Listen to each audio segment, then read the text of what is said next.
Following a big trip, I always like to do an assessment of what I packed. Did I use it? Did I use it a lot? Or did it just take up precious space? Today, I thought I'd share with you the Amazon travel items that will absolutely make the cut for my next trip. The items that just took up space, including some of my former favorites. And finally, the items I wish I had brought with me, and I think the last one might surprise you. Let's go.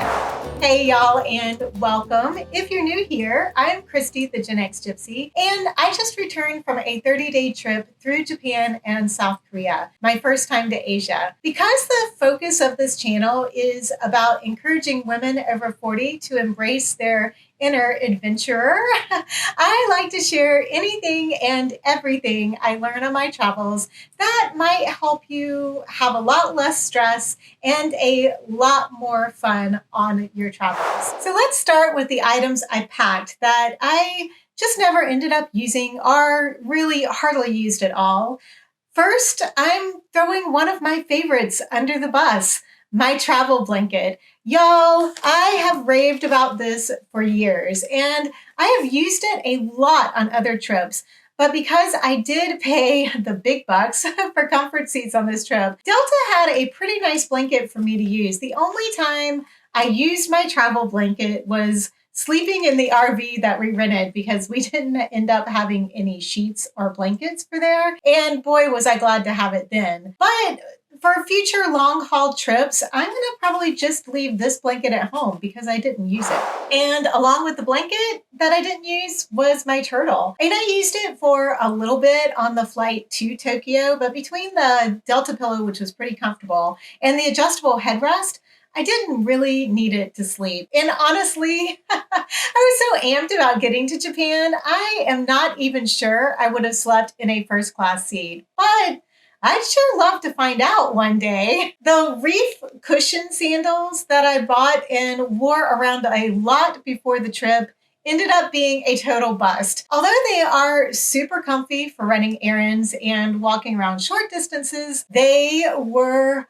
awful for walking around a big city at a fast pace. I wore these the first night we went out in Tokyo, and we walked over 20,000 steps, and my feet were torn up at the end of the day. Even the Band-Aids I put on couldn't save me. Needless to say, the reef sandals were not worn for the rest of the trip, which is such a shame. I mean, I wear them here at home, but they're not going on another trip with me. I had high hopes for the portable fan, especially seeing all of the Japanese and Korean locals who walked around, both women and men, walk around with them all day. And I did carry it with me almost every day in my purse, but I never ended up taking it out of my bag. I think subconsciously, I wanted to keep my hands free to take pictures or to do other activities. I didn't want to juggle another item in my hands. And none of the 6 flights that I took did I ever feel like I actually needed the extra air. So I'm probably not taking this portable fan with me anywhere anytime soon.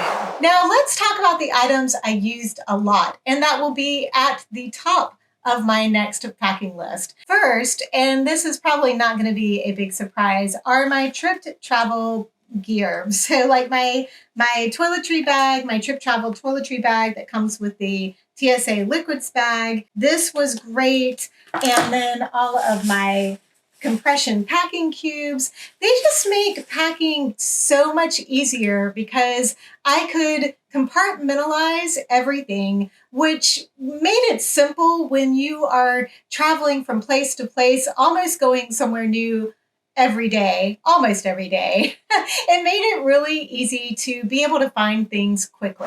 Next is the MyCharge portable charger. Because I was filming on my phone the whole time that I was traveling, I was running down the battery pretty quickly. So I carried this with me every day, and it was easy. So if I was getting low battery on my phone, I could just plug it in, and I just carry it around right next to the charger, and I could quickly unplug it and take the video, plug it right back in. But this charges it up with a full charge really quickly, and I only had to recharge this thing like maybe twice during the whole 30 days. Like this holds a lot of charge for a really long time. I might get one of the little smaller ones that I could plug into my phone too, but I really like this. Plus it has both a USB-C cable and it has the lightning cable. So I could charge, anything else I needed to, like my microphones, I could charge with the C, which I had to do a couple of times. So it's nice to have the option for both. The next item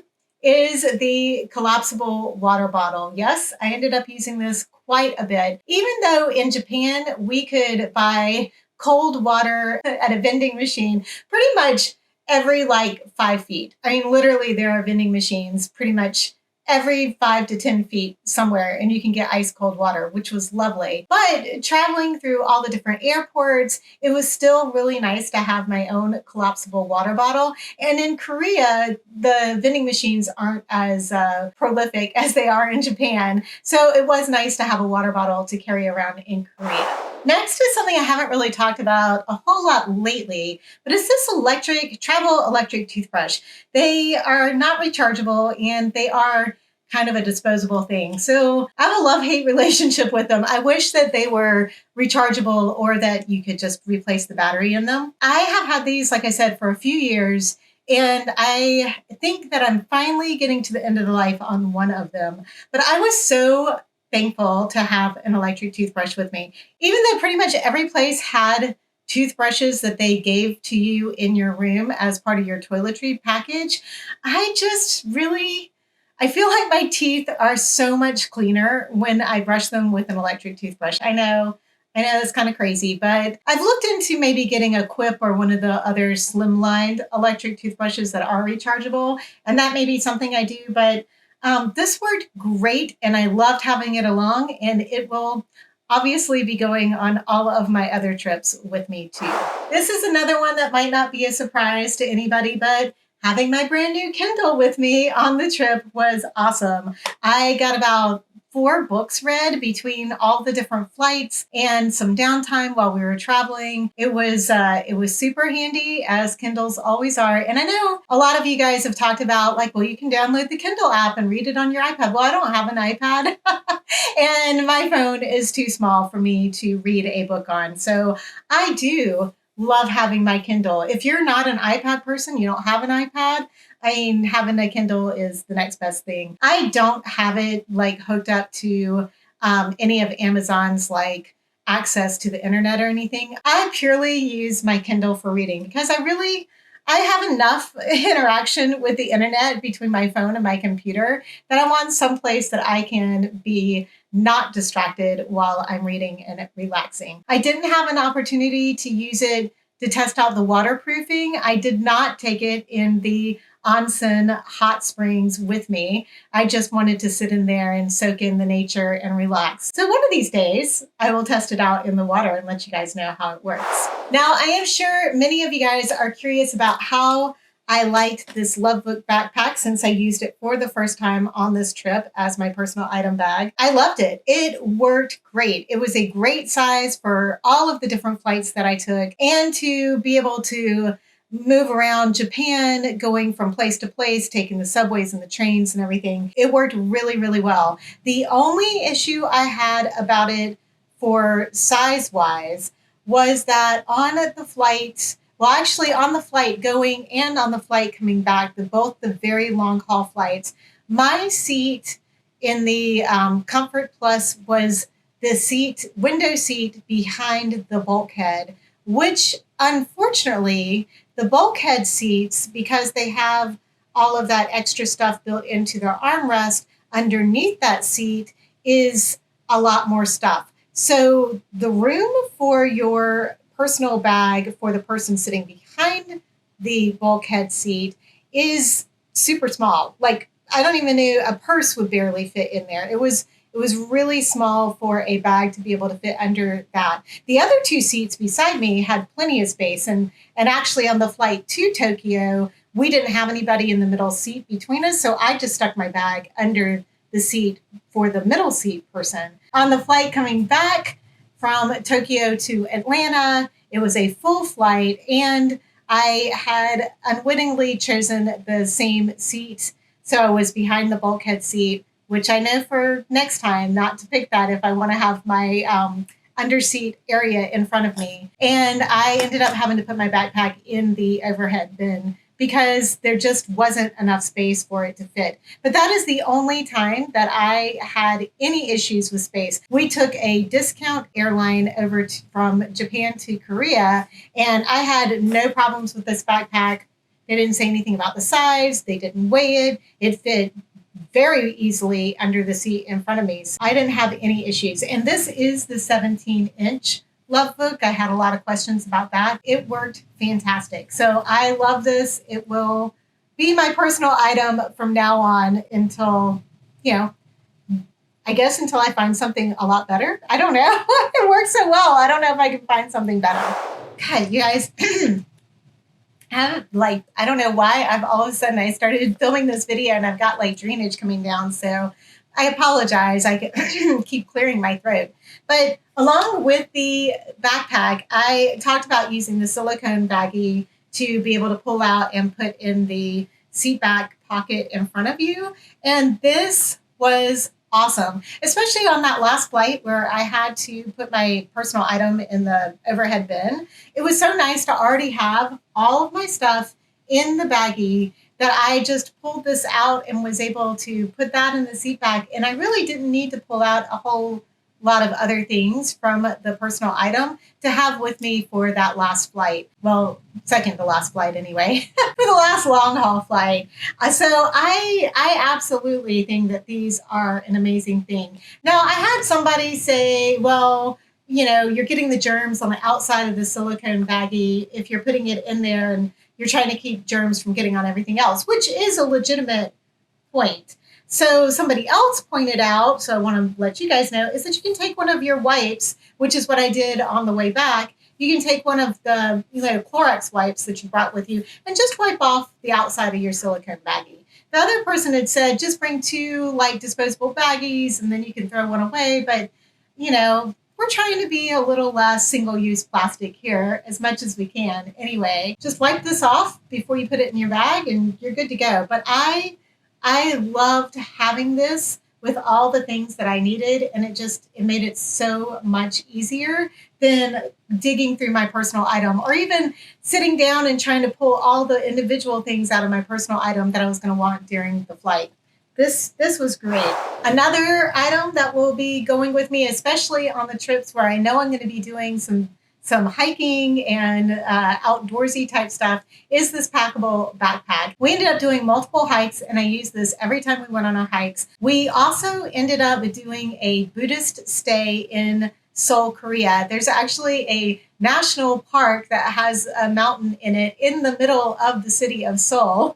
And that is where the Buddhist temple is located. It was gorgeous. And we used this to pack all of the things that we needed for the night stay. It worked great. We did a pretty rough hike that we took to get a bowl of udon at the top of a mountain, which that video, if you subscribe, you will see that coming out probably in the next week or two. I'm going to try to have that video out where, we took a pretty amazing hike in Japan all the way to the top of a mountain to get a bowl of udon.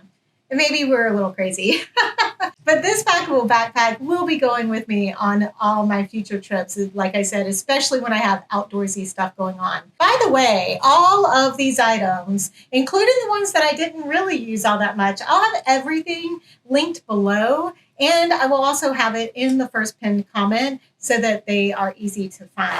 Moving on, the next thing is another packable item, and that is this packable Columbia rain jacket that I got specifically for this trip. And boy, am I glad I did. We were running away from typhoons. We got stuck in the middle of a typhoon. We had the tail end of a typhoon come through.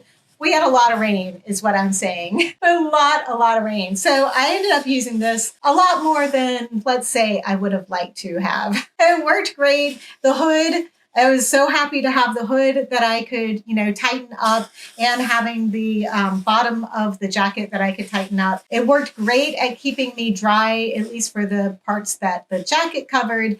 And yeah. Note to self or to you guys, if you go to Japan or Korea in August, it is typhoon season and be prepared for rain. Perhaps a lot of rain.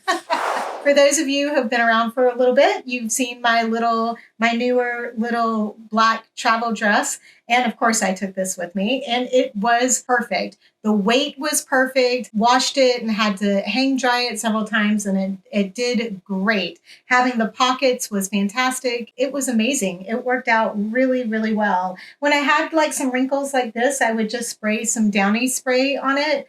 Some of that Downy wrinkle release spray on it, and they would fall pretty well out.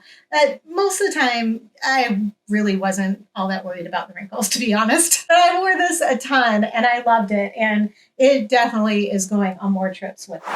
I do want to give an honorable mention to my level 8 suitcase. Man, did it perform spectacularly. Having to go not just through the airports and all of that normal travel stuff, but going up and down stairs to train stations and subway stations across cobblestone streets and rough sidewalks, and even some places that were like maybe not as refined. It did amazing. Those wheels were great. I mean, we got on and off. I can't tell you how many escalators, and it just worked really, really well. I love this level 8 suitcase. I put it to the test on this trip and it held up. So if you are looking for a suitcase, I especially like a nice size carry-on suitcase, the level 8 is definitely my top choice. And finally, there were a couple of items that I wish I had had with me. And the first was really a travel planning fail on my part. I just assumed that South Korea was using the same electrical outlets that Japan does. And they do not. In fact, South Korea uses a similar electric system to Germany. Luckily, the place we stayed had some built-in USB chargers, and we were able to find a simple converter to use for the computer, but it wasn't really the best. I checked when I got home, and actually the converter I have wouldn't have worked there either. So I'm going to be purchasing this converter for my next trip overseas so that no matter where I go, I can always plug in and not have to worry about whether I can use my curling iron or my computer or not. And the last item I wish I had brought with me, which will probably be a surprise to some of you because I've been so adamant about not using one, and it's a small packable umbrella. Like I said, we ended up dealing with a lot of typhoons and some very, very, very heavy downpours on multiple days. My rain jacket worked great, but there were parts of me that still got very wet, and if I had had an umbrella, I would have stayed a little drier on those crazy days. Now, Alex bought one while we were there, and it worked okay, but I was adamant I was not going to buy an umbrella. But now I am going to be buying a small little packable umbrella to take with me no matter where we go, because shocker, umbrellas actually work. Thank you all for watching. I hope that this might help you with some of your future packing decisions. And if you'd like to see what I chose to pack for my capsule wardrobe for this trip, you should check this video out next.